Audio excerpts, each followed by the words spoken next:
Halo, Assalamualaikum warahmatullahi wabarakatuh. Selamat malam pemirsa. Anda kembali menyaksikan Dialog Sumbar bersama saya Oktavriel Febriansyah. Pemirsa, tentang regulasi baru, pemirsa, yang ada semacam wacana untuk para caleg yang dari mantan koruptor itu tidak bisa caleg, dan ini jadi bahan perbincangan yang cukup hebat juga baru-baru ini pemirsa. Kita juga akan membahasnya malam hari ini tentang mantan koruptor tak bisa nyalek. Kami hadirkan malam hari ini langsung dari studio Padang TV. Beliau adalah Dewan Pakar Partai Nasdem Sumbar, Bang Erizal Effendi. Assalamualaikum, Bang Erizal. Waalaikumsalam. Apa kabar, Bang? Sehat? Baik, sehat. Baik, terima kasih telah hadir langsung dari studio. Kami hadirkan juga pemirsa anggota Komisi 2 DPR RI, Bapak Gus Pardi Gaus. Assalamualaikum, Pak Gus Pardi. Wabarakatuh. Selamat malam, Pak Gus. Sehat, Pak?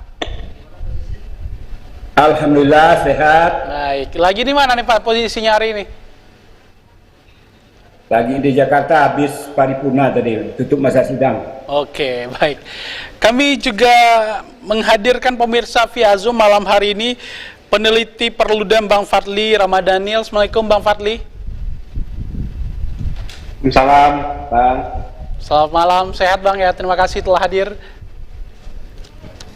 Malam, sehat, alhamdulillah. Baik, saya kenalkan juga pemirsa, beliau Direktur Pusako Fakultas Hukum.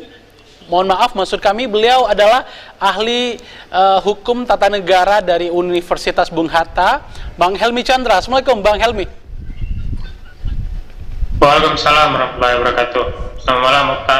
Selamat malam, terima kasih Bang telah hadir.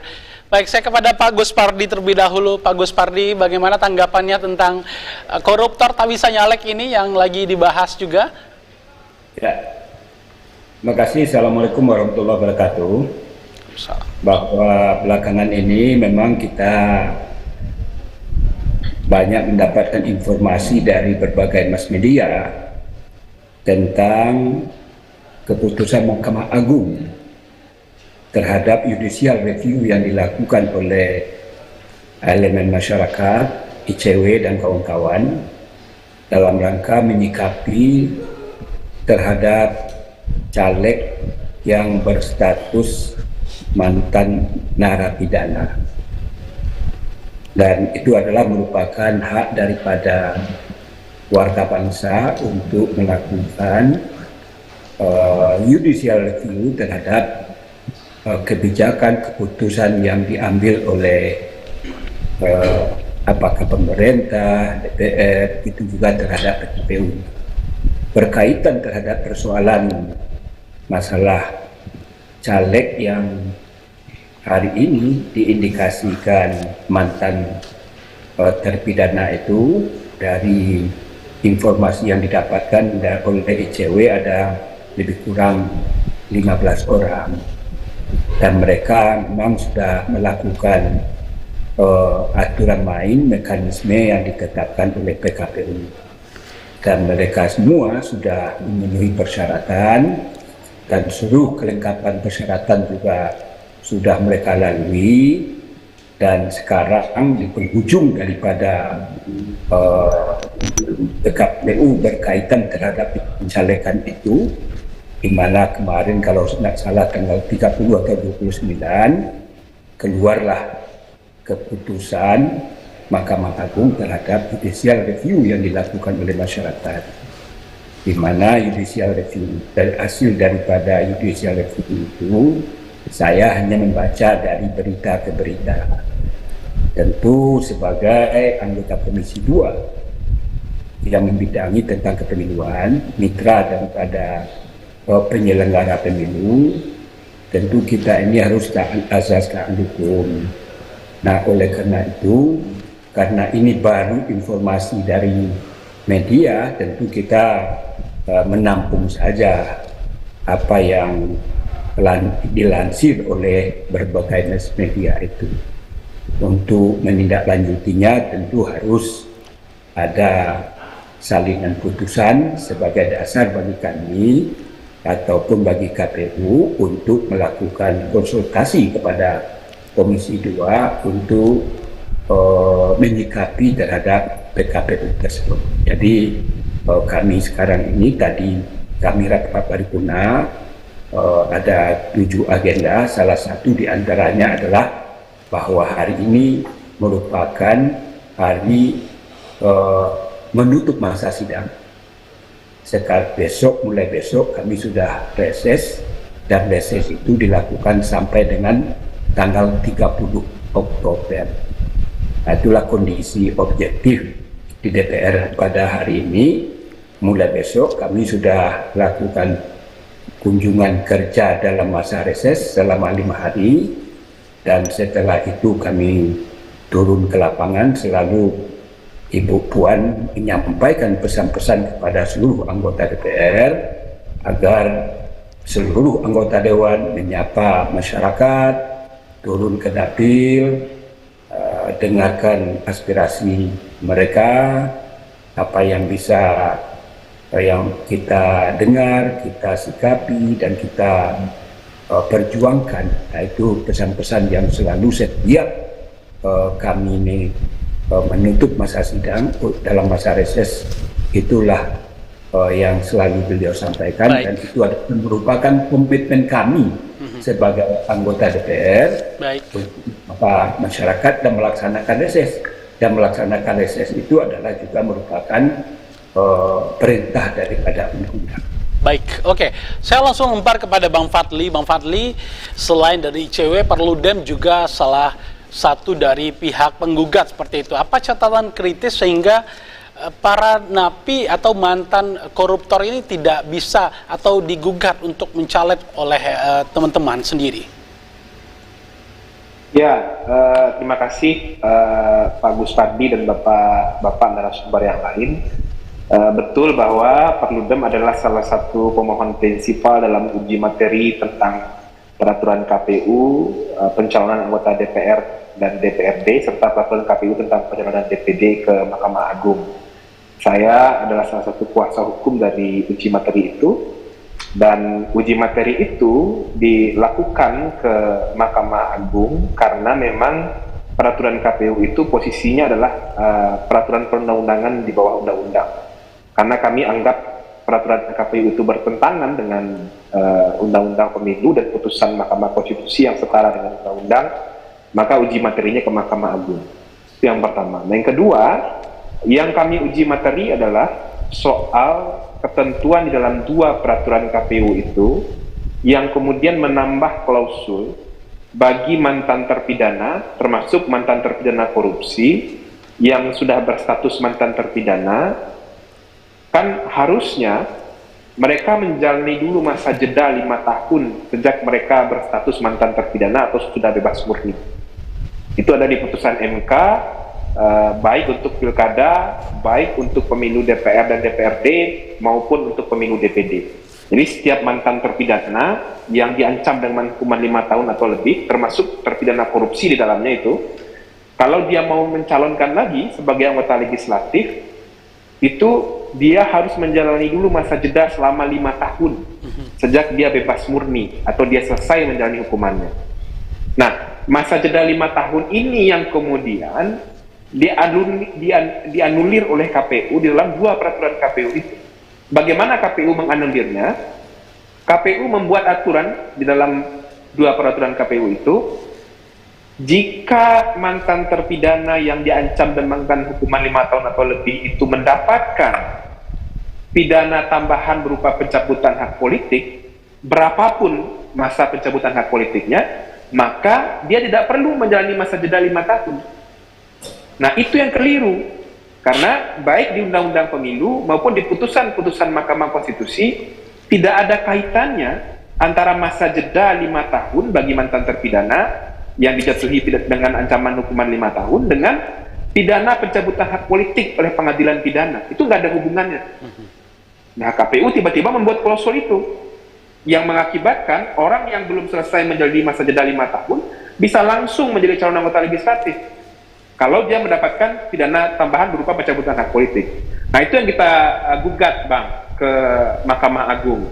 Nah, Mahkamah Agung sudah mengeluarkan putusan, sudah ada salinan putusannya, nomor perkaranya 28 P besar garis miring HUM 2023. Pada hari putusan itu diumumkan melalui press release oleh Mahkamah Agung pada hari Jumat minggu lalu, itu sudah langsung ada salinan putusannya yang beredar ke publik.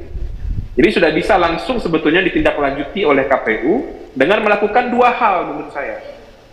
Pertama, melakukan perubahan terhadap dua peraturan KPU itu. Peraturan KPU tentang pencalonan anggota DPR dan DPRD, dan peraturan KPU tentang pencalonan anggota DPD. Nah, setelah dilakukan perubahan dengan menyesuaikan dengan klausul yang ada di dalam putusan Mahkamah Agung dan putusan MK, maka KPU harus mulai menyisir calon anggota legislatif baik DPR, DPRD, dan DPD yang sudah ada dalam DCS, yang berstatus mantan terpidana dengan ancaman hukuman 5 tahun atau lebih, termasuk di dalamnya terpidana korupsi, harus diidentifikasi segera mana yang belum lewat masa jeda 5 tahunnya setelah mereka berstatus mantan terpidana. Nah, kalau terdapat ada mantan terpidana yang belum selesai menjalani masa jeda 5 tahun, maka KPU harus dengan segera menyatakan yang bersangkutan tidak memenuhi syarat calon, karena masa jedanya belum selesai.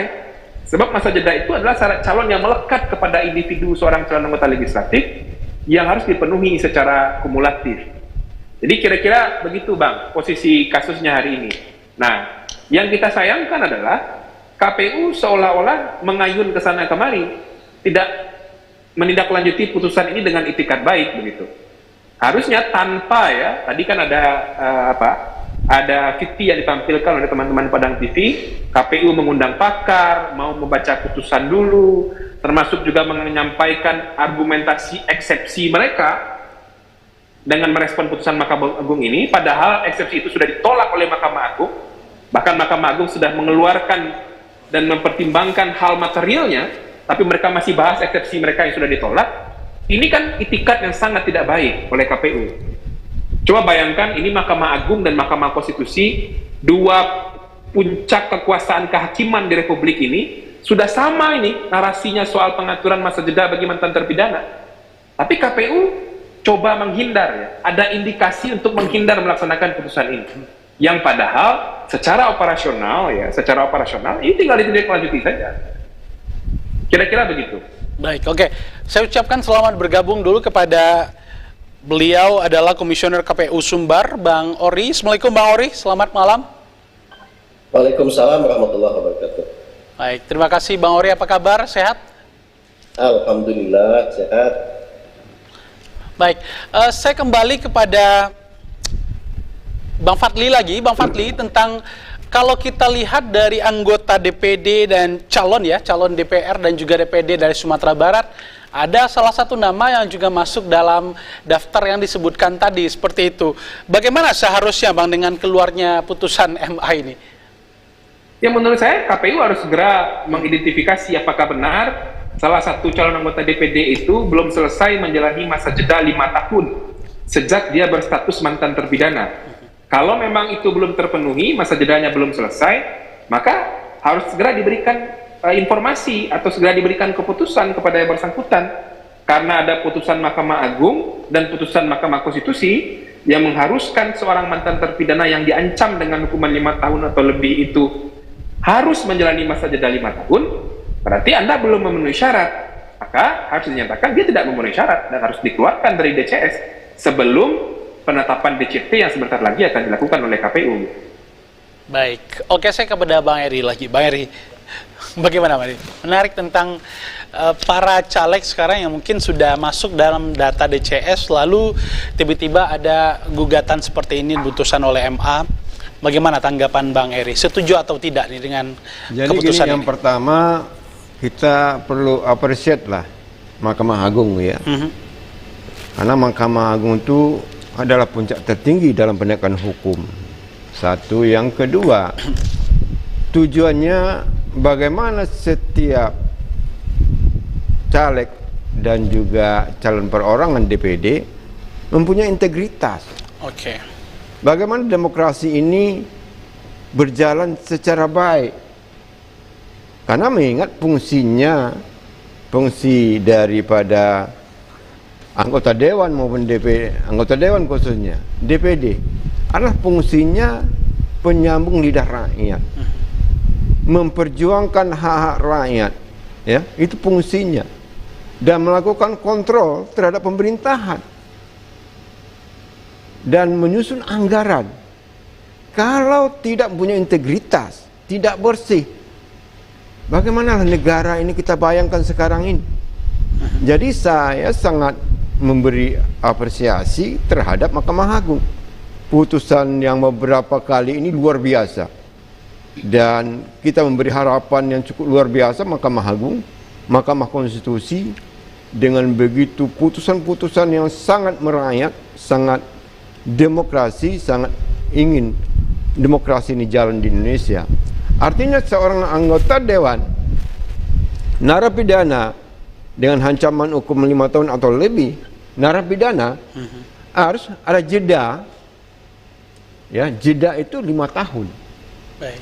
Artinya harus melakukan sosialisasi kepada masyarakat, melakukan introspeksi diri, baru dibolehkan mencalon. Jadi kalau narapidana kemudian bisa mencalon, arti memberi peluang terhadap tingkat korupsi ke depan. Itu logika hukumnya. Baik. Jadi kita apresiasi, nah kita dukung apa putusan Mahkamah Agung ini, dan kita berterima kasih kepada Maki Perludem yang telah memperjuangkan penegakan hukum tentang pemilu ini. Dan KPU tidak ada tawar-menawar lagi. KPU melaksanakan eksekusi terhadap putusan Mahkamah Agung. Artinya otomatis direvisi gitu ya Pak Rizal ya? Ya harus direvisi. Harus dilaksanakan materi putusan apa. Artinya setiap narapidana yang keluar dari tahanan yang telah melaksanakan hukuman, Ya. harus jedanya 5 tahun. Kalau belum sampai 5 tahun, ya harus berlaku semuanya, baik caleg, baik calon perorangan seperti DPD, harus dilaksanakan itu. Kalau ingin ke depan demokrasi ini tegak, ingin ke depan anggota dewan yang betul-betul mempunyai integritas untuk negara ini. Mohon maaf, sekarang ini bagaimana mau mengawasi kalau seorang narapidana? Bagaimana mau mengawasi kalau tidak punya integritas di dewan itu? Itu yang paling utama, kita sangat dukung ini. Baik, saya kembali kepada Bang Fadli sebelum kepada narasumber yang lain. Bang Fadli, dari Bang Eri tadi maksudnya memang harus disegerakan oleh KPU ini ya. Lalu bagaimana respon dari teman-teman Perludem dan juga pemohon yang lainnya jika KPU tidak kunjung merevisi peraturan KPU ini, Bang? Ya, tentu saja kita kecewa ya. Ini kan kali kedua nih, Bang, bahwa KPU lambat dalam merespon putusan uji materi terkait dengan syarat proses pencalonan anggota legislatif ini. Yang pertama kemarin soal memformulasikan ulang penghitungan 30% perempuan yang harusnya dibulatkan ke bawah. Kemudian itu sudah dibatalkan juga oleh Mahkamah Agung, dan sampai hari ini itu belum direvisi juga oleh KPU. Nah, ini keluar lagi kemudian soal ketentuan mantan terpidana yang harus jeda menjadi 5 tahun. Jadi menurut saya proses penyelenggaraan pemilu itu kan harus berjalan di atas supremasi hukum. Bahwa ada terjadi perubahan regulasi di tengah tahapan karena adanya gugatan hukum, sengketa hukum, itu hal yang biasa saja dalam proses negara hukum. Dan mohon maaf nih, kalau ditarik ke belakang sedikit ya, ini kan juga karena KPU yang kemudian tidak mau mendengar masukan dari publik, dari masyarakat, dari akademisi, media, dan civil society ketika aturan ini dirumuskan. Saya masih ingat betul bahwa sebelum aturan ini ditetapkan, disahkan dan diundangkan, kita sudah kasih masukan pada KPU. Dan ingat, klausul soal adanya penghilangan masa jeda 5 tahun bagi mantan terpidana yang kemudian mendapatkan pidana percobaan yang sekarang sudah dibatalkan oleh Mahkamah Agung itu tidak ada dalam rancangan peraturan KPU yang diuji publikkan. Saya tahu betul soal itu. Nah, jadi ini kenapa terjadi seperti ini, tiba-tiba dibatalkan Mahkamah Agung di tengah tahapan, karena KPU juga tidak kemudian mendengar aspirasi dari publik, peringatan atau kemudian masukan dari publik bahwa ini bertentangan nih dengan putusan Mahkamah Konstitusi kalau klausulnya seperti ini, bertentangan dengan Undang-Undang Pemilu kalau klausulnya seperti ini. Tapi sayangnya kan waktu itu KPU tidak mau mendengar ya. Nah kalau sekarang alasannya tahapannya sudah menjelang DCT, ya jangan disalahkan putusan pengadilannya. KPU harus patuh pada putusan pengadilan, karena proses penyelenggaraan pemilu tidak boleh kemudian membelakangi supremasi hukum, apalagi ini putusan uji materi yang sifatnya final dan mengikat. Jadi ini harus diikuti. Kalau tidak diikuti, ini bahayanya ya, ini warning bagi teman-teman KPU menurut saya.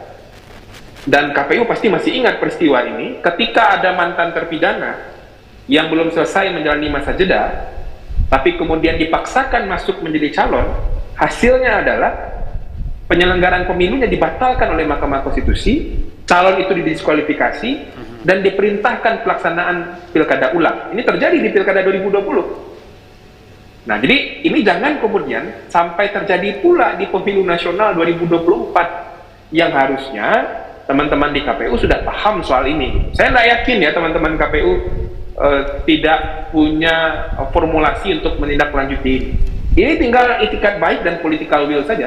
Kalau soal putusannya, salinan putusannya sudah ada sejak rilis pers dari Mahkamah Agung itu dikeluarkan pada minggu lalu, dan tidak ada ruang perdebatan lagi dari amar putusan itu, tinggal ditindaklanjuti saja. Baik, saya langsung lempar kepada Bang Ori. Bang Ori, bagaimana sikap KPU sejauh ini, Bang Ori? Baik, terima kasih. Sebelumnya saya mohon maaf terlambat bergabung. Suara saya kedengaran ya? Baik. Saya mohon maaf kepada Pak Gus Pagdi Gaus, kemudian Pak Fadli Ramadhanil, kemudian narasumber yang lain. Pertama telah bergabung, kedua karena memang pada kesempatan hari ini adalah hari terakhir masa pencermatan DCT. Jadi pada kesempatan hari ini partai politik adalah masa terakhir mereka mengajukan calon mereka untuk kemudian kita tetapkan di dalam daftar calon tetap nanti di tanggal 3 November. Dan saya juga mohon maaf nanti jika dalam perjalanan ini, dalam diskusi kita ini nanti, karena sampai hari ini baru 10 partai politik yang datang, masih tinggal 7 lagi. Nanti jika di dalam diskusi ini atau apa nanti saya terpaksa harus meninggalkan Zoom, saya mohon maaf sekali kepada seluruh narasumber karena memang ini gawai saya dan ini tanggung jawab saya untuk melakukan penerimaan berkas terhadap 7 partai politik yang masih tersisa yang belum datang. Itu yang pertama. Yang kedua terkait dengan pertanyaan, sikap kita tentu prinsipnya adalah menunggu perubahan peraturan KPU atau keputusan KPU. Itu saja sebenarnya sikap dari KPU Provinsi Sumatera Barat. Baik, kalau respon sendiri dari KPU Sumbar sejauh ini, terlepas dari keputusan nanti dari pusat, Bang. Bagaimana? Bagaimana responnya terhadap gugatan ini?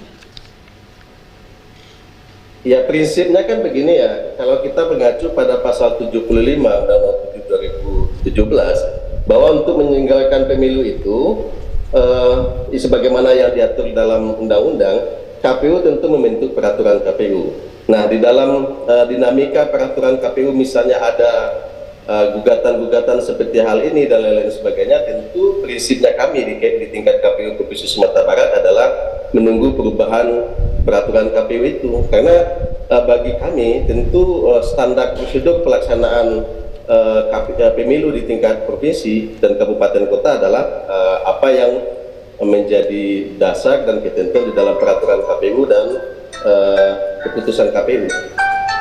Baik, dari data DCS yang ada sekarang, Bang Ori, ada beberapa orang kira-kira yang masuk dalam daftar gugatan ini? Dalam daftar gugatan maksudnya gimana? Maksudnya kalau memang ini diberlakukan nanti dan akhirnya peraturan ini memang dirubah gitu, siapa saja ya kira-kira yang terdampak? Ada berapa orang dari calon-calon yang sudah ada saat ini? Tentu nanti setelah peraturan KPU-nya berubah, tentu kita akan menyisir. Kita akan informasikan ke publik mana saja kemudian caleg yang yang terkena imbas dari hal ini. Namun yang jelas sampai hari ini tentu kita sudah melakukan sudah melakukan verifikasi untuk sampai ke DCS dan kami sudah memiliki catatan-catatan terkait itu. Oh, artinya sudah mengantongi sejauh ini ya Bang Ori ya, data-data para caleg yang ada ini? Iya, benar. Baik, saya kepada Bang Helmi. Halo Bang Helmi. Halo, ya. Baik, bagaimana respon dari Bang Helmi sendiri terkait gugatan dan putusan MA ini? Ya, kalau putusan MA 28/2023 ini saya pribadi memandangnya ini sudah sewajarnya begitu ya, sudah sewajarnya mengabulkan gugatan para pemohon. Karena yang dilanggar oleh PKPU 10 dan 11 itu kan sebetulnya tidak hanya Undang-Undang Pemilu, tapi juga ada 2 putusan Mahkamah Konstitusi ya. Jadi respon saya pertama itu sudah seharusnya, saya tidak terlalu terkejut, tapi itu memang sudah sewajarnya begitu kalau memang dilihat dari segi hukum ya. Yang kedua, menurut saya kalau dibaca Tempo hari ini misalnya, itu kan ada catatan ada 39 ya, 39 caleg yang DPR dan DPRD yang hari ini terdata mereka adalah mantan koruptor gitu ya. Ada 9 yang mencalonkan diri di DPR dan 24 di DPRD. Jadi cukup banyak menurut saya gitu ya. Nah, PKPU yang hari ini dikeluarkan oleh KPU itu seperti jalan terselubung kan sebetulnya. Tadi dijelaskan oleh narasumber sebelumnya bahwa seolah-olah KPU itu salah menerjemahkan. Jadi menurut saya tidak hanya salah menerjemahkan, tapi sesat pikir ya, begitu ya. Bagaimana mungkin Mahkamah Konstitusi dalam putusannya menyebut bahwa waktu 5 tahun itu, jeda 5 tahun itu alasannya 2. Pertama untuk introspeksi diri dalam waktu yang cukup. Yang kedua biar bisa menyesuaikan diri lagi di masyarakat, gitu ya. Bagaimana mungkin KPU kemudian menerjemahkannya kalau yang sudah dicabut hak politiknya tidak perlu lagi kemudian di jeda 5 tahun itu gitu ya. Padahal alasannya itu sebetulnya alasan introspeksi diri, itu yang ditekankan Mahkamah Konstitusi dalam 2 putusannya. Jadi saya pikir tidak hanya salah menerjemahkan dalam aturan teknis, tapi justru saya pikir menurut saya gitu ya. Jadi sudah seharusnya memang itu dibatalkan oleh Mahkamah Agung. Yang kedua, menurut saya ini perlu memang direvisi, kemudian diperbaiki. Kalau KPU hari ini beralasan perlu konsultasi dengan DPR, sudah ada 2 putusan Mahkamah Agung seperti yang dijelaskan tadi yang perlu ditindaklanjuti. Dan kalau melihat tahapan pemilu kan sudah sangat mendesak gitu ya. Dan menurut saya pribadi, karena adresatnya jelas dalam putusan itu apa yang harus diperbaiki dan tidak membatalkan semua PKPU, jadi harus segera saja menurut saya sebetulnya, karena adresatnya jelas menuju ke KPU dengan aturannya, dan yang dirubah itu apa gitu. Termasuk di putusan Mahkamah Agung yang 24 ya, yang soal perempuan itu, kuota perempuan. Jadi segera saja harusnya KPU melakukan revisi terhadap peraturannya, sebab alasan dilarang itu selain tadi introspeksi diri, kan juga bahagian kalau bagi DPR sebetulnya kan mengembalikan marwah DPR ya. Kalau kemudian caleg-caleg yang mantan koruptor itu dilarang, sebetulnya memberikan angin segar agar marwah DPR secara kelembagaan itu diisi oleh orang-orang yang berintegritas. Kan itu sebetulnya ada waktu yang cukup bagi masyarakat untuk itu. Tapi kalau masih banyak juga mereka yang pernah terlibat korupsi masuk ke dalam itu, marwah DPR kan sirkulasi orang yang masuk ke dalamnya kan tetap orang-orang yang dianggap bermasalah oleh masyarakat gitu ya. Jadi kalaupun konsultasi dengan DPR itu menurut saya dibutuhkan, itu bisa disegerakan, dan DPR perlu menyambut itu dengan cepat, sebab ada kepentingan kelembagaan DPR yang menurut saya secara filosofis perlu diakomodir oleh DPR gitu ya. Sebab marwah DPR kan tergantung kepada anggota mereka yang terpilih di kemudian hari gitu ya. Kemudian yang ketiga menurut saya apa yang hari ini terjadi dan yang ada dalam putusan Mahkamah Agung itu bagian dari mengembalikan atau mengakomodir kepentingan masyarakat banyak ya. Jadi masyarakat berkepentingan disuguhi begitu ya oleh mereka yang akan dipilih orang-orang yang tidak bermasalah. Sehingga sudah sewajarnya sebetulnya, sekali lagi saya berpendapat putusan itu diputus oleh Mahkamah Agung seperti itu karena alasan-alasan yang tadi saya sebutkan itu. Saya kira begitu ya, Pak. Baik, saya kembali kepada Bang Fadli. Bang Fadli, selain kecewa, apalagi sikap dari Perludem dan kawan-kawan pemohon lainnya, Bang, kalau memang KPU tak kunjung melakukan revisi atas PKPU ini? Ya, kalau proses hukum nanti kita akan hitung ya apa yang bisa dilakukan untuk kemudian mendorong agar peraturan KPU ini segera direvisi.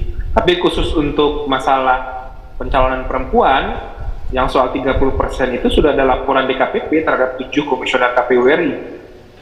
Karena ada masalah profesionalitas, ada masalah integritas yang kemudian berkaitan dengan kebijakan revisi peraturan KPU itu yang gagal dan tidak jadi dilakukan waktu itu. Nah, sekarang sedang menunggu tuh putusan DKPP soal itu. Nah, untuk mantan terpidana ini kita akan lihat nanti apa yang akan bisa kita lakukan, dan kita masih menunggu nih itikat baik dari KPU untuk kemudian betul-betul bisa menjalankan bagaimana mandat dan sumpah jabatannya sebagai penyelenggara pemilu terhadap kepatuhan pada peraturan perundang-undangan dalam menjalankan tahapan pemilu. Itu yang menjadi kunci sebetulnya. Jadi proses penyelenggaraan pemilu itu memang akan selalu ada gugatan hukum, akan ada sengketa di dalamnya. Tapi ketika itu ada putusan pengadilan, ya maka KPU nggak punya pilihan untuk patuh terhadap hal itu. Apalagi tadi background story-nya kan tadi saya juga cerita, kenapa sampai terjadi ada uji materi ini, ya karena KPU-nya juga. Baik, oke. Saya kembali Bang Fadli. Ya, tentang putusan MA ini seperti apa sebenarnya harapan dari teman-teman pemohon kepada anggota DPR RI sendiri dari Komisi 2? Kita berharap Komisi 2 DPR bisa memberikan fungsi pengawasannya kepada KPU khususnya ya. Dan untuk memastikan bagaimana 2 putusan Mahkamah Agung ini bisa segera ditindaklanjuti oleh KPU melalui revisi peraturan KPU-nya. Dan selama ini kan KPU selalu selalu sering sekali rapat dengan Komisi 2 dalam fungsi rapat kerja antara penyelenggara pemilu dengan Komisi 2, dan ini salah satu hal yang mesti harus dipastikan dipenuhi oleh KPU RI untuk melakukan revisi peraturannya. Termasuk kita juga mendorong Bawaslu melakukan pengawasan terhadap proses ini gitu. Baik, saya kembalikan kepada Pak Agus Pardi. Bagaimana Pak Agus Pardi? Ya, sebagaimana saya katakan tadi, bahwa ranah ini kan bukan ranahnya DPR. Yang disampaikan oleh adik-adik kita tadi, terutama Fadli, sebagai orang yang judicial review kepada Mahkamah Agung, karena tataran yang mau dilakukan judicial review itu di bawah undang-undang, tentu ranahnya diajukan kepada Mahkamah Agung. Sekarang putusannya sudah keluar. Bagi saya pribadi dan juga kawan-kawan Komisi 2 memang belum mendapatkan salinan putusan yang disampaikan oleh Mahkamah Agung ke DPR. Nah, persoalan substansinya kan bukan berada di DPR. Cuman memang kebetulan pada hari ini kita kan sudah sesuai dengan agenda-agenda tahunan. Pimpinan tadi sudah melakukan paripurna menutup masa sidang. Sekarang ini adalah mulai besok masa reses.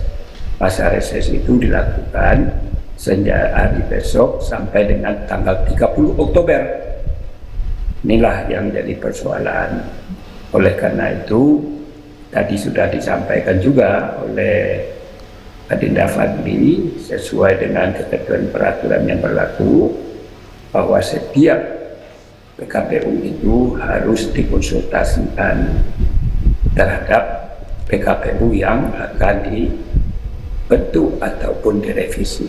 Itu adalah mekanisme yang diatur oleh undang-undang. Tentu kami dalam ranah ini tentu menunggu saja terhadap persoalan-persoalan yang berkembang pada diskusi ini, karena memang sebetulnya juga apa yang dikatakan oleh Adinda dari KPU provinsi itu tidak bisa mengambil kebijakan. Yang menentukan PKPU itu bukan kabupaten, bukan kota, bukan provinsi. Dia tegak lurus dengan apa yang digariskan oleh PKPU pusat. Kalau sudah ada aturan main yang mengatur serta itu, tentu serta-merta seluruh KPU kabupaten, kota, dan provinsi akan menindaklanjuti, menyesuaikan sesuai dengan revisi daripada PKPU. Itu adalah sesuatu keniscayaan dan itu tidak bisa dilawan, dan dia bukanlah lembaga yang bersifat dia bersifat vertikal, bukan horizontal. Ini juga harus dipahami oleh kawan-kawan. Jadi kebijakan itu ada di setiap tahapan-tahapan pemilu itu ada aturan main. Aturan main itu diatur dengan PKPU. PKPU itu disiapkan, dirancang oleh KPU, lalu dikomunikasikan, dikonsultasikan. Setelah itu baru dikirim kepada Menteri Hukum dan HAM untuk disahkan, barulah dia menjadi kekuatan hukum untuk melaksanakan tahapan-tahapan pemilu. Itu mekanisme terhadap PKPU yang kita lakukan selama ini. Baik, saya kembalikan kepada Bang Erizal. Bagaimana Bang Eri sikap dari KPU harusnya ini? Karena memang penetapan DCT sebentar lagi akan dikeluarkan, ketetapan siapa saja yang akan menjadi DCT seperti itu. Baik, saya memang sependapat bahwa KPU provinsi tinggal menunggu revisi PKPU di tingkat pusat, ya, karena dia vertikal. Jadi regulasi yang revisi inilah yang dijadikan dasar oleh KPU provinsi, kabupaten, dan kota. Dan kita juga sudah beri respon positif dari KPU provinsi, kan sudah jelas. Mereka sudah mulai menyisir. Artinya ini mereka sikapi secara sungguh-sungguh. Cuman KPU pusat harus segeranya melakukan revisi. Dan persoalan ada reses, masa reses sekarang oleh DPR RI, khususnya Komisi 2, tapi tidak ada suatu pasal pun yang melarang dalam masa reses. Kalau ada keadaan mendesak kepentingan rakyat, maka Komisi 2 bisa saja KPU mengirim surat dan dilakukan konsultasi dengan Komisi 2. Itu boleh-boleh saja, karena memang ini kepentingan sangat mendesak. Dan bagaimana pemilu legislatif ini ke depan betul-betul terlaksana secara baik sesuai dengan aturan dan tidak menimbulkan persoalan di kemudian hari. Jadi KPU pusat lah sekarang tinggal bagaimana dia melakukan revisi, konsultasi, dan bisa masa reses pun tidak ada suatu pasal pun melarang. Ya, bahasa mereka rapat karena ada kepentingan mendesak untuk pileg ini. Saya rasa itu. Baik, saya kembalikan pada Pak Gus Pardi. Lantas bagaimana Pak Gus Pardi? Ya. Sekalipun ini di masa reses, tapi ini juga mendesak sebenarnya untuk ditetapkan. Ya, jadi memang gini, bahwa kami ini punya aturan tata tertib. Tata tertib adalah merupakan acuan bagi kami dalam berbuat dan bertindak. Bukan mau-maunya kami pribadi atau komisi. Segala sesuatu yang sudah diatur itu harus dilaksanakan. Persoalan tentang hal ini, apakah ini mendesak atau lain sebagainya, itu tentu perlu juga ranah ruang untuk diskursus. Bisa saja Adinda Erizal Effendi mengatakan ini adalah mendesak, ini itu macam-macam. Tentu apa yang beliau sampaikan itu saya hargai. Namun tentu sebagaimana saya katakan tadi, bahwa ranah ini sepenuhnya adanya kan di KPU. Jadi nanti tentu bagaimana sikap KPU terhadap persoalan ini. Saya juga perlu sampaikan informasi sampai detik ini kami Komisi 2, saya rapat juga tadi, belum mendapatkan salinan putusan untuk bertindak dan melakukan segala sesuatu yang berkaitan dengan kebijakan. Tentu kita harus berkaitan dengan masalah hukum, tentu kita bicara hukum. Apalagi adinda saya ini adalah pengacara, tahu persis mana yang bisa dijadikan alas hukum terhadap melakukan sesuatu itu.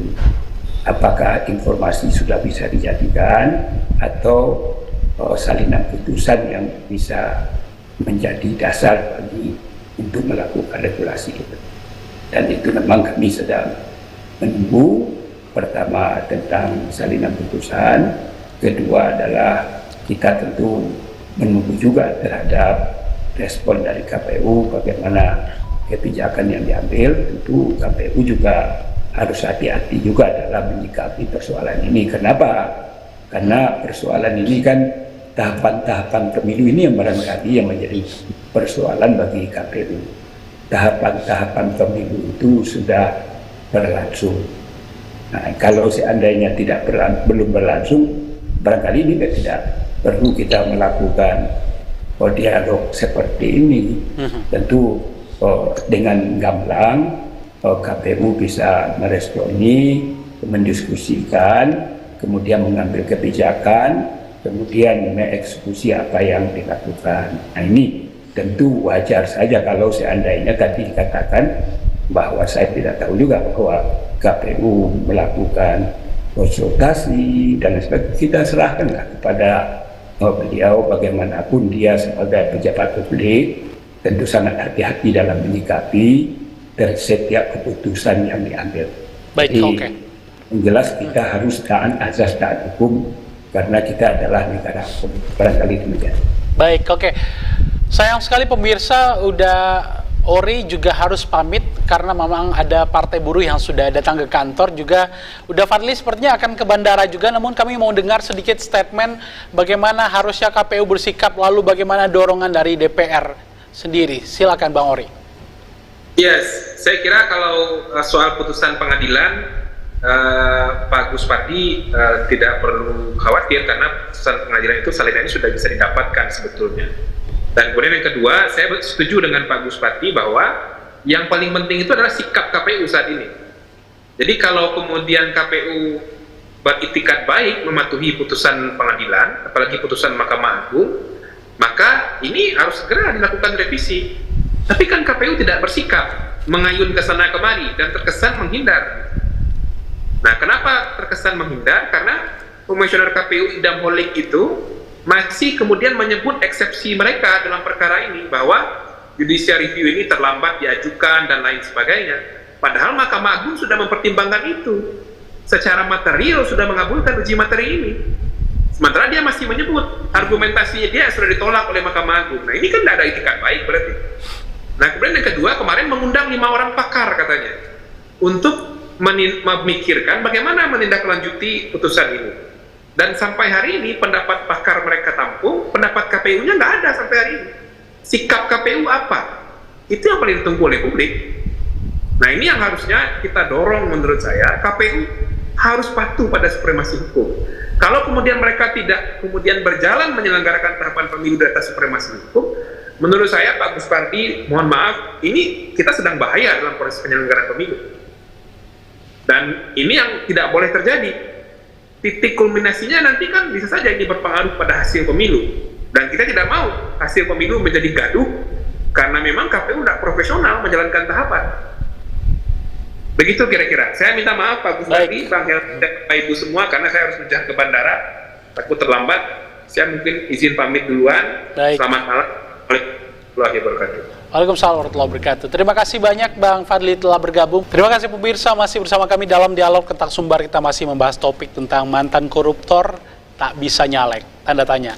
Saya kembali kepada Bang Eri. Bang Eri, kalau dari data DCS hari ini sampai dengan akhirnya sebentar lagi akan DCT nih. Dari nasional sendiri Nasdem bagaimana? Amankah dari gugatan ini para caleg-caleg yang ada? Jadi dalam penegakan hukum kita Nasdem ya, equality before the law, perlakuan sama depan hukum itu harus ditegakkan. Kalau Nasdem ada calegnya narapidana yang belum melaksanakan tenggang 5 tahun, ya harus dikeluarkan. Nggak boleh partai siapapun, ya. Jadi kita ingin penegakan hukum itu secara konsisten lah, ya. Dan kita lihat juga KPU sesegeranya, nggak perlu ada panggil pakar-pakar ini, karena putusan Mahkamah Agung itu sudah final dan mengikat. Nah, kalau KPU tidak melaksanakan, berarti KPU melaksanakan pileg ke depan itu tidak mempunyai landasan hukum. Akibatnya nanti bisa menimbulkan kisruh dan bisa menimbulkan polemik yang berkepanjangan nanti. Nah, kita tak ingin terjadi. Maka itu KPU sesegeranya melakukan revisi dan konsultasi dengan Komisi 2 DPR RI. Jadi kalau tidak, ini berbahaya untuk demokrasi ke depan, untuk pileg ke depan. Kalau di Sumbar sendiri bagaimana? Untuk Nasdem, Pak? Nasdem kita tidak memberhenti, tetapi kalau ada, keluarkan. Dan mendorong ini cepat dikeluarkan, ya, direvisi peraturan ini. Itu hukum itu tidak ada tawar-menawar, ya. Kita ingin hukum itu tegak, secara tegas, dan juga itu demi demokrasi, demi adanya integritas anggota dewan.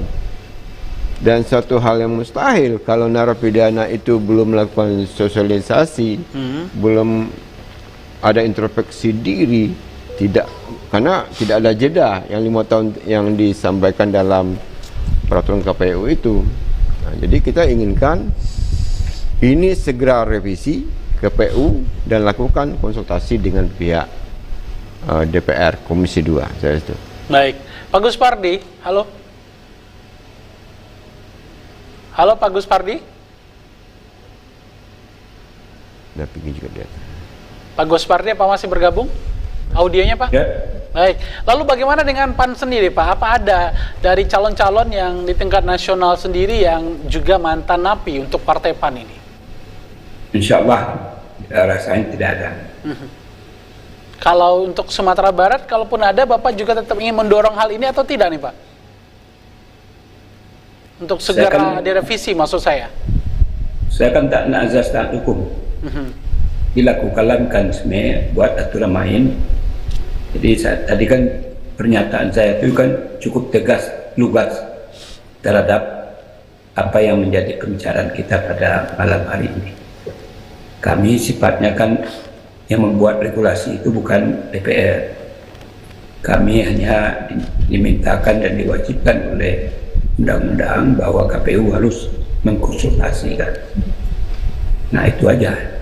Jadi semua pembicaraan saya tadi itu silakan dipahami, dicermati.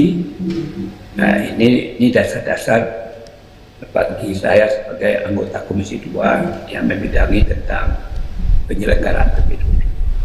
Baik, oke, saya kepada Bang Helmi. Bang Helmi, dari analisa Bang Helmi sendiri, kenapa masih ada saja parpol yang mencalekkan para napi, terkhusus koruptor ini, Bang Helmi?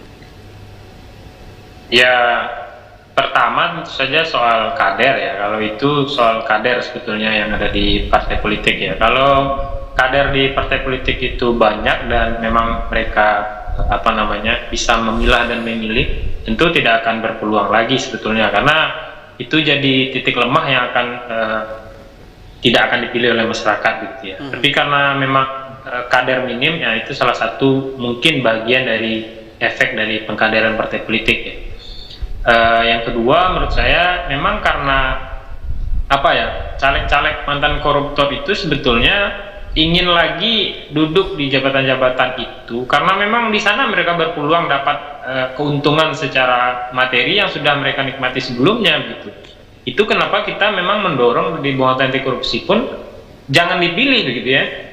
Di masyarakat kalau sudah pernah dikhianati sekali ya sudah jangan dipilih lagi begitu ya. caleg-caleg yang memang sudah terindikasi pernah dihukum dan itu terbukti pernah korupsi begitu. Nah, sekarang sebetulnya yang perlu kita beri masukan gitu untuk KPU sebetulnya ya, kalau memang terkendala reses untuk konsultasi dengan DPR, minimal kita melihat kemandirian KPU dulu gitu ya. Jadi bersikaplah KPU, minimal dia bersikap akan mentaati putusan Mahkamah Agung, kemudian siapkanlah draft revisinya itu, lalu nanti bersurat ke DPR ya. Soal konsultasinya perlu menunggu ya ditunggu gitu. Tapi kita sebagai pemilih, masyarakat sudah melihat KPU ternyata sudah bersikap, beretikat baik, dan itu akan direvisi begitu. Nah, kan ada 2 putusan Mahkamah Agung, satu soal kuota perempuan 30% itu, yang kedua soal caleg koruptor ini gitu.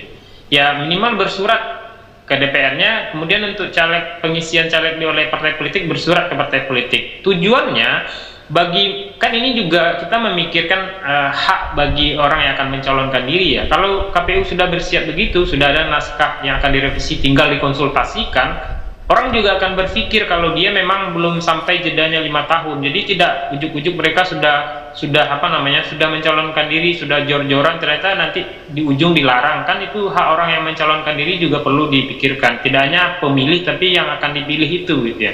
Nah, tapi kalau KPU sudah bersikap sedari sekarang, orang yang merasa dirinya tidak mencukupi syarat untuk itu setelah dia keluar dari hukuman, mereka kan akan menahan diri ya, karena kalau nanti disahkan dan sudah selesai konsultasi oleh DPR kan mereka tidak akan mencalonkan diri dari sekarang gitu. Nah, itu gunanya respon cepat KPU itu dari sekarang gitu ya, menunjukkan sikap kelembagaan mereka secara mandiri itu seperti apa.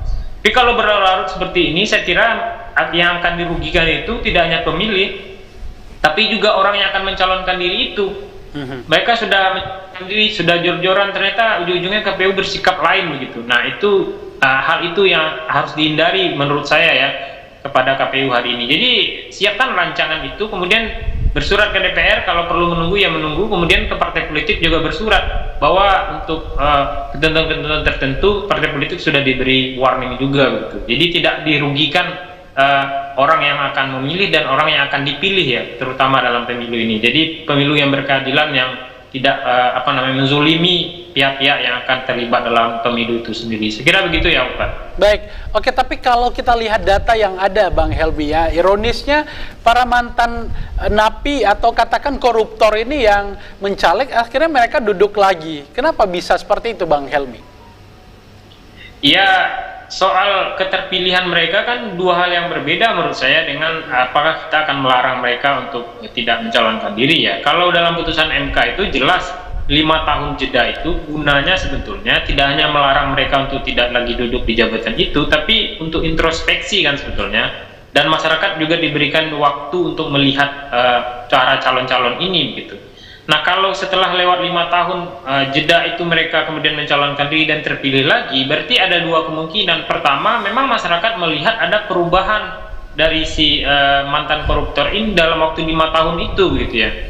Nah, kemudian mereka terpilih lagi. Atau yang kedua, memang secara basis keterpilihan mereka ketika dulu dipilih itu memang besar. Jadi ketika mereka dinyatakan korupsi begitu, tidak berpengaruh dengan basis mereka, ternyata mereka akan terpilih juga. Apakah korupsinya itu dianggap mereka tidak korupsi tapi dikriminalisasi misalnya di anggapan para pemilih mereka, bisa saja. Tapi yang pasti jeda 5 tahun itu diberikan kemungkinan mereka memperbaiki diri. Jadi kalau setelah 5 tahun, kalau kita lihat hari ini misalnya mantan koruptor itu yang terpilih lagi, coba kita lihat apakah mereka sudah melewati 5 tahun. Kalau sudah, mungkin di mata masyarakat sudah ada perbaikan dalam diri mereka ya, sudah ada perubahan yang mereka lihat sehingga layak dipilih lagi begitu ya. Itu yang sebetulnya diamanatkan MK dalam 2 putusannya itu gitu. Artinya memang kalau kita lihat data-data sebelumnya, kalau memang mereka naik lagi, memang masyarakat menginginkannya atau ada ketokohan di sana begitu, Bang Helmi ya. Kalau sekarang kita syaratkan memang harus ada 5 tahun untuk supaya ada kesadaran dan introspeksi diri seperti itu. Iya, saya kira begitu ya. Jadi Mahkamah Konstitusi juga bilang begitu. Jadi setidaknya bagi si caleg ada waktu untuk introspeksi diri, apakah mereka akan masuk lagi ke gelanggang itu.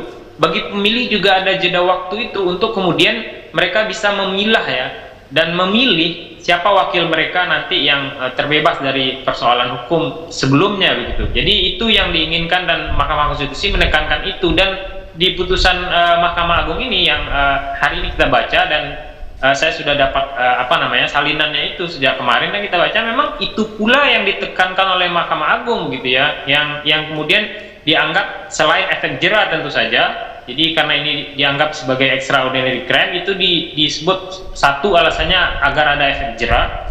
Yang kedua memang agar mereka bisa menyadari dan introspeksi diri bahwa ini perilaku yang salah, dan kalau mereka ingin memperbaiki diri dalam jeda waktu itu, nanti mau mencalonkan lagi dipersilakan, dan masyarakat akan memilih sesuai dengan apa yang dilihat masyarakat setelah mereka keluar dari hukuman. Sekira begitu ya. Oke, baik. Saya kepada Bang Eri lagi, Bang Eri, seberapa kuat nih komitmen dari Nasdem sendiri untuk memberikan atau mengeluarkan caleg-caleg yang memang bersih dan punya integritas yang baik itu di tingkat kabupaten kota maupun di DPR sendiri? Jadi sekali lagi saya sampaikan, putusan ini berlaku secara umum.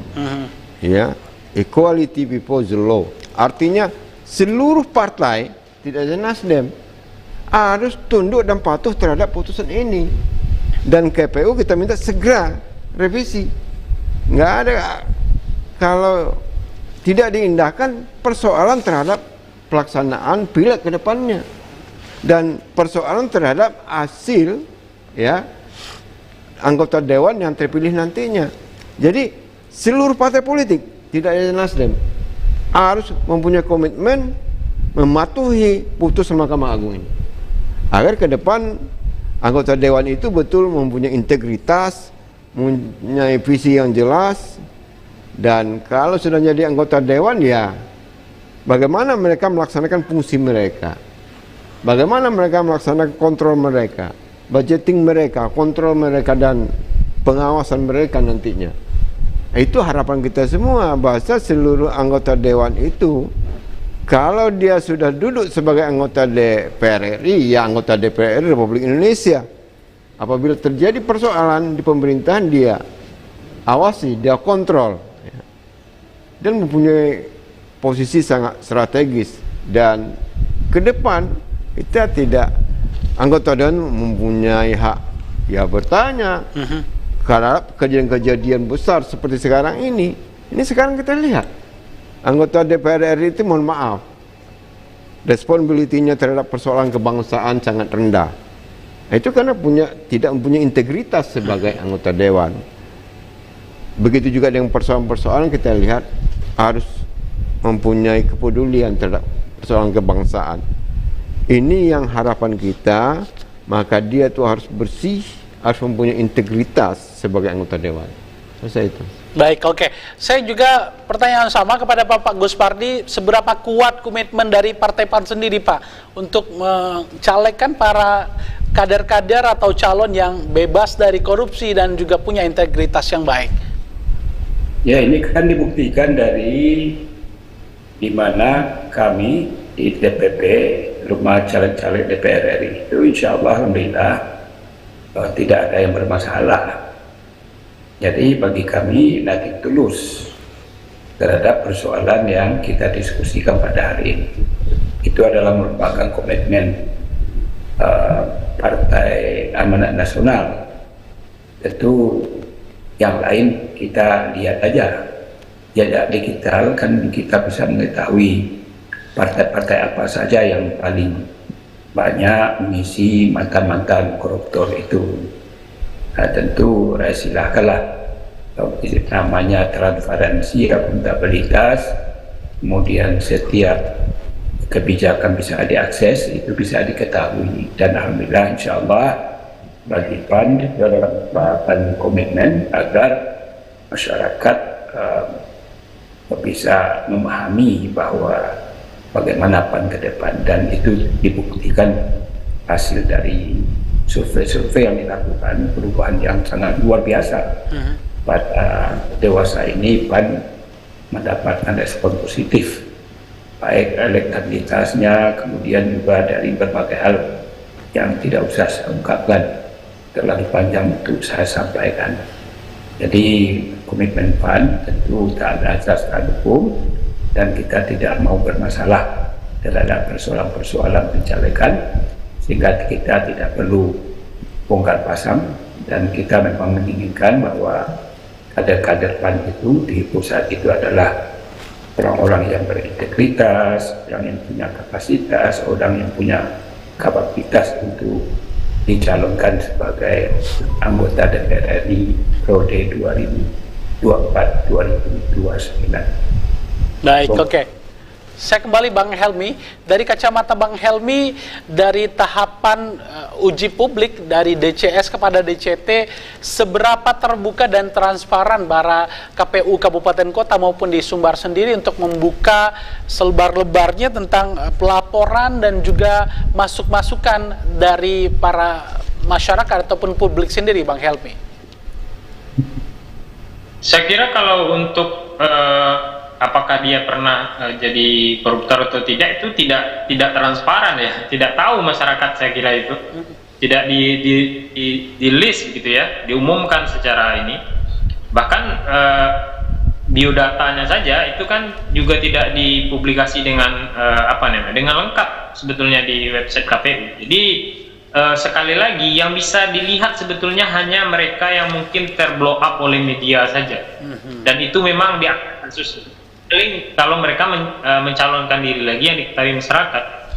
Tapi berapa banyak mereka sebetulnya sudah divonis misalnya kasus korupsi tapi tidak terdetek oleh masyarakat begitu, ya boleh jadi terpilih lagi ya, karena memang minimnya informasi yang didapat oleh masyarakat.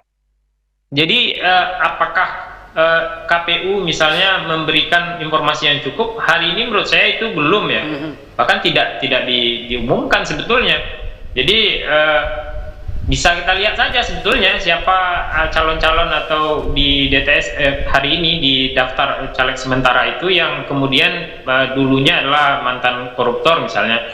Pasti itu adalah kasus yang memang di blow up media. Tapi kalau yang tidak, masyarakat tidak tahu bahkan. Jadi kalau tadi pertanyaan Okta tadi, kenapa bisa terpilih lagi? Salah satunya yang minim informasi itu yang membuat masyarakat bisa saja memilih pernah jadi koruptor gitu. Artinya KPU juga punya tanggung jawab untuk memberikan informasi seluas-luasnya kepada masyarakat, termasuk mereka pernah dalam tindak pidana korupsi, seperti itu Bang Helmy? Iya tentu saja, karena itu bagian dari pendidikan politik juga kan. Jadi selain keterbukaan informasi, KPU kan juga berkewajiban untuk itu ya.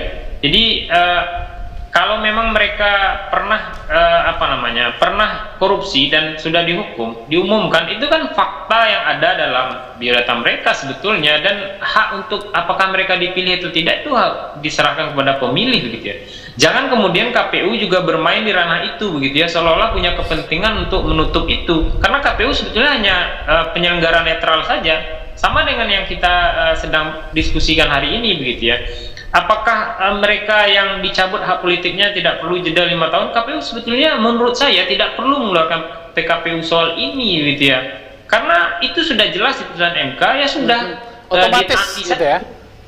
Otomatis tidak perlu KPU juga bermain di ranah itu, seolah-olah KPU punya kepentingan dengan yang akan melakukan pencalonan itu, kan itu yang hari ini ada begitu ya. Jadi bermain politis pula di bagian regulasi yang nanti akan dianggap tidak netral. Jadi perlu itu disadari oleh KPU secara kelembagaan agar tidak digugat di kemudian hari dan dianggap tidak netral dalam penyelenggaraan pemilu gitu.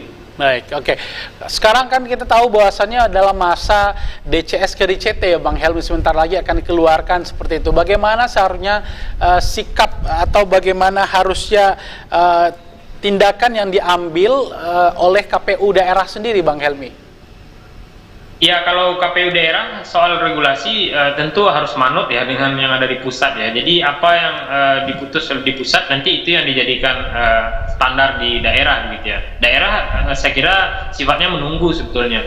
Yang perlu merespon apa yang hari ini terjadi ya KPU di pusat, karena regulasi dikeluarkan oleh KPU pusat gitu ya. Jadi perlu itikat itu sejak awal. Sekali lagi kita menyarankan KPU bersikap kemudian menyiapkan rancangan revisi itu agar para calon yang akan ditetapkan di calon tetap itu sudah sejak awal tahu bahwa mereka tidak memenuhi syarat. Jangan kemudian nanti ujuk-ujuk di last minute begitu. Kan ada juga hak orang yang mencalon tercederai di situ gitu. Jadi saja, dan kalau memang DPR reses ya tunggu resesnya, kalau memang perlu bersurat ke pimpinan gitu ya, sehingga sejak awal mereka sudah tahu dan mereka tidak perlu jor-joran sejak awal yang mana KPU yang kemudian bermain-main di ranah regulasi. Baik, oke. Sebagai closing statement Pak Gus Pardi, apa yang ingin Bapak sampaikan terkait hal ini juga sangat penting untuk disegerakan karena banyak kepentingan dalam hal ini, banyak juga pihak yang akan dirugikan kalau tidak ini segera. Bagaimana Pak Gus Pardi sebagai penutup? Ya, tentu kita memberikan apresiasi kepada Padang TV yang mencoba membedah tentang persoalan keputusan Mahkamah Agung nomor 28 2023 tentang judicial review yang dilakukan oleh kawan-kawan dari ICW dan kawan-kawan lainnya, dan ini tentu sangat bermakna dan berarti bagi kita bagaimana ke depan itu kita membangun pemilu yang berintegritas, pemilu yang jurdil, pemilu yang tidak prosedural, pemilu yang tidak digiring oleh siapapun dan tidak melakukan money politik. Dan kita berharap bahwa yang akan duduk di DPR baik pusat, provinsi dan kabupaten kota, tentu kita harapkan masyarakat perlu diberikan pendidikan politik, perlu diberikan pencerdasan. Dia jangan asal memilih orang yang tidak kenal, kapan perlu bedah masing-masing orang itu siapa yang harus dan perlu kita dukung, baik di tataran calon presiden ataupun caleg DPR RI, DPD, provinsi dan kabupaten kota. Baik, oke, terima kasih Pak Gus Pardi, terima kasih Bang Helmi. Terakhir dari Pak Erizal, apa yang ingin Bapak sampaikan di akhir sebagai supaya ini dipercepat? Jadi gini, pertama KPU harus menyikapi revisi ini. Yang kedua, itu ada kebijakan untuk pengisi kekosongan hukum. KPU pusat berhak mengeluarkan surat keputusan untuk mengisi kekosongan hukum ini. Dan itu berkirim surat ke KPU provinsi kabupaten kota. Itu dibolehkan. Oke. Jadi harus ada keputusan yang sifatnya untuk mengisi kekosongan hukum oleh KPU pusat. Ya, supaya jangan nanti ini terlambat. Baik. Terima kasih banyak sekali lagi Bang Heri. Pak Gus Pardi juga Bang Helmi telah hadir. Kemudian tadi juga ada Bang Fadli dan juga Bang Ori. Pemirsa, inilah dialog kita tentang mantan koruptor tak bisa nyalek, tanda tanya. Semoga bisa disegerakan agar kepentingan berbagai pihak tidak dirugikan seperti itu. Saya Oktafril beserta kerabat petugas pamit. Wassalamualaikum warahmatullahi wabarakatuh. Selamat malam dan sampai jumpa.